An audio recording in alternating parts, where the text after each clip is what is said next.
안녕하세요. 과통TV 북한과학기술 토파보기 변학문입니다. 이번 영상에서는 김책제철 연합기업소의 주체철 생산공정 개선 시도에 대해서 살펴보겠습니다. 김책제철 연합기업소, 줄여서 김철이라고 하는데요. 이곳은 북한 철강 산업에서 가장 큰 비중을 차지하는 공장입니다. 그리고 주체철은 철광석, 석탄 등 철강 생산에 필요한 원료와 연료를 국내 자원으로 해결하려는 기술을 의미합니다. 주체철에 대해서는 3년 전 토파보기 9에서 이미 다뤘는데요. 북이 1950년대부터 다양한 기술 개발을 시도했지만 아주 큰 성과를 거두지는 못하다가 산소열법 용광로를 기반으로 2015년 황해제철 연합기업소, 2018년 김철, 이 연이어서 100% 주체철 생산 공정을 건설해서 북이 크게 선전했다. 그런데 여전히 생산량이 적고 품질이 낮고 에너지 소비가 많아서 주체철의 기술적 완성도 제고가 2020년부터 금속공업의 핵심 과제가 되었다는 게 주요 내용이었습니다. 더 자세한 내용은 토파보기 9를 보시면 되겠습니다. 오늘은 2020년부터 지금까지 김철에서 진행되고 있는 주체철의 기술적 완성도 제고 시도를 살펴보겠습니다. 먼저 2020년 북이 주체철 공정 개선을 위해서 꼽은 두 가지 핵심 과제는 에너지 절약형 산소열법 용광로 건설, 그리고 대형 산소 분리기 건설입니다. 이 중 전자는 말 그대로 제철 과정에서 에너지 소비를 줄이기 위한 것이고, 대형 산소 분리기는 산소열법 용광로의 생산 능력을 높이기 위한 것입니다. 당연히 김철을 필두로 한 북의 주요 철강 공장들은 이 설비들을 건설하려는 시도를 진행했습니다. 그래서 저도 당시 관련 기사들을 추적했는데요. 결과적으로 김철과 북의 과학기술계가 2020년 목표 달성에 실패한 걸로 판단했습니다. 2020년 5월까지 에너지 절약형 산소열법 용광로 건설에 필요한 연구 개발에서 성과와 진전을 거뒀다는 기사가 심심찮게 나오다가 이후 거의 사라졌고, 역시 5월까지만 해도 마감이 임박했다고 한 대형 산소 분리기 건설 기사도 5개월 동안 사라졌다가 10월에 다시 나왔는데, 이때는 곧 마감된다는 말은 없고 열심히 공사 중이다 라는 얘기만 있었기 때문입니다. 특히 대형 산소 분리와 관련해서는 당시에 건설했는데 심각한 결함이 있다더라는 얘기가 돌았습니다. 그리고 이로부터 2년이 지난 2022년 11월 말 노동신문에서 그와 관련한 구체적인 내막을 조금 알게 됐습니다.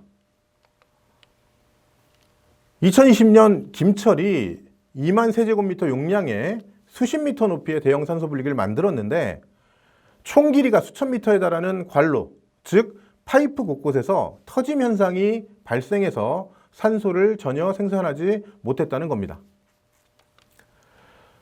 그러던 차에 이 소식을 들은 국가과학원 수학연구소의 과학자들이 2021년 3월부터 공장에 가서 관로 상황을 직접 확인하고 컴퓨터 시뮬레이션을 돌려서 관로의 고정 방식을 전면적으로 수정했다고 합니다.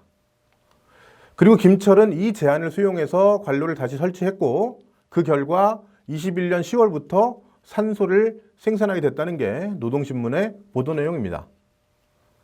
즉 2020년에는 지지부진했던 주체철의 기술적 완성도 제고 시도가 2021년 말부터는 가시적인 성과를 거뒀다는 건데요. 이후 최근까지 북의 보도를 보면 뭔가 진전이 되고 있는 것 같습니다.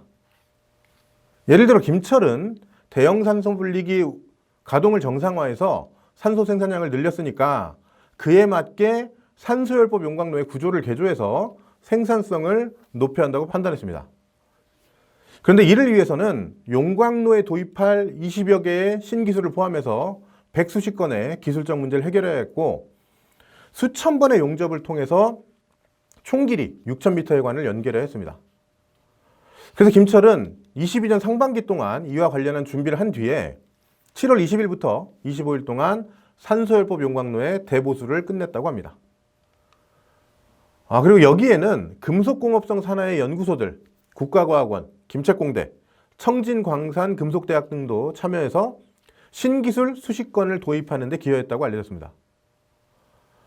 작년 9월 북에서는 이 공사가 성공적으로 마무리됨에 따라서 주최철 증산의 가능성을 크게 높였고 철강 생산의 연료로서 전량 수입해야 하는 코크스와 이혼한 것이 아니라 코크스가 죽었다고 생각하라 라고 강조한 김일성과 김정일의 지시를 실현하는데 한 걸음 더 다가갔다고 선전했습니다. 그리고 올해 3월 말까지 노동신문 보도에 따르면 김철의 주최철 공정 개선 사업은 순조롭게 진행되는 것처럼 보입니다. 에너지 절약형 산소열법 용광로와 새로운 산소 분리기 설치를 위한 수십 개의 세부 건설이 대부분 마무리 단계에 접어들었고 이에 따라 부분별 시운전과 총 시운전을 준비하고 있다고 합니다.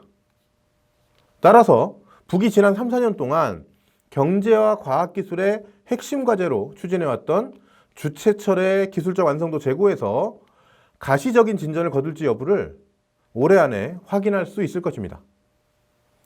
그리고 주최철의 기술적 완성도 제고는 북이 2021년 1월 8차 당대회에서부터 강조하고 있는 정비보강의 대표적인 사례입니다. 북은 경제발전 5개년 계획의 3년차인 올해에 정비보강 사업을 기본적으로 끝내자고 독려하고 있습니다. 따라서 김철의 성공 여부는 정비보강 사업의 성패를 평가할 수 있는 주요 잣대 중 하나가 될 것입니다. 지금까지 김철의 주최철 생산공정 개선 시도에 대해 짚어봤습니다. 감사합니다.